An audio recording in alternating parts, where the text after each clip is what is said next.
So when connecting our shore power lead, we lift the flap, lift the lid on the plug, engage the plug and the lid into the socket, push that in, that will then lock into place, and to release it we need to press the blue trigger and disengage the plug. So we have 2 bottles of gas, they're both turned on an automatic switch over, so you haven't got to turn anything on or off.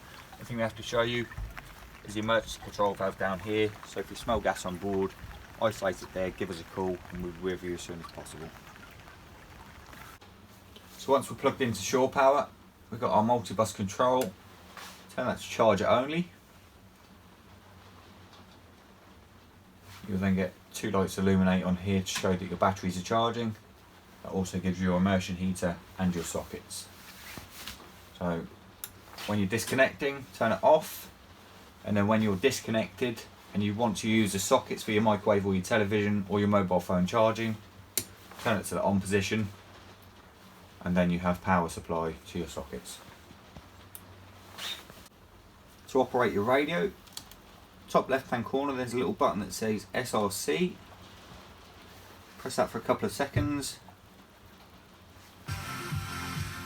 Radio then comes on, you've got USB connection, CD player in there, and to turn it off you hold that button in for a couple of seconds. So when functioning your television system, you'll need your inverter or your charger system on. We also need to switch our SAT system on. There's no aerial to adjust. So you've got 2 remotes on this. This one here is for the digibox, this one here is for the TV.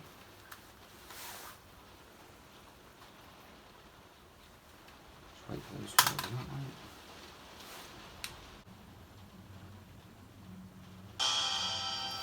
So that's your satellite system. If you want to use the DVD player, we have the source button there on the remote. Press that and scroll down the menu to DVD. Select DVD player, and your DVDs go in the side of the screen there. So the heating control on this boat has 2 functions. So we've got cold air circulation on the left hand top corner. Then we have our temperature control adjustment arrows. You set that to what temperature you would like the boat to be inside. And press your on button there. You get the symbol come up with on. You need to leave it running for a minimum of 10 minutes. And then after that 10-minute period, you can then turn it off when you're ready. So on the lower helm console here, we have our gauges for our water, pump outs and fuel. Have our control, thruster control, and our switch panel for our wiper blades, water pump and so on. So we've got our port wiper, our starboard wiper, our horn, our water pump, and our refrigerator switch.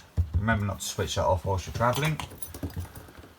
Right, so on the dash we have 4 gauges. So we have our water gauge here and our 2 toilet gauges here, our fuel gauge up in the top corner. When the water gauge gets into the red, you want to think about filling up with water, and when the toilet tank gauges get into the red, you want to think about getting a pump out. So the main operation of the dash is for your engine startup procedure. So make sure your control is in neutral. Disengage your control, put the throttle on. Return to heat for 10 to 12 seconds.